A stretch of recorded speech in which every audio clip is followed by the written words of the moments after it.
You have written off 4.5 billion rand of the budget for people that didn't pay any electricity or water of any municipal accounts. Now you want to punish a community that is just over 600 houses.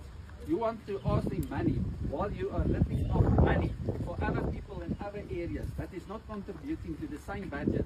So why are these people singly handed out as the problem in Pretoria? We're not going to tolerate this 235 movement that the Tshwane Metro is bullying people and our own people. We're not going to allow it. We've asked for 20 people to come here and we're more or less what we said we're going to be.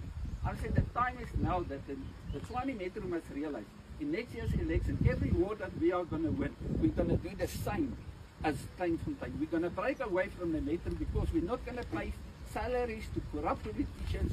We're not going to pay salaries and money to a system that is not working. And we're not going to be the slave, the tax slave of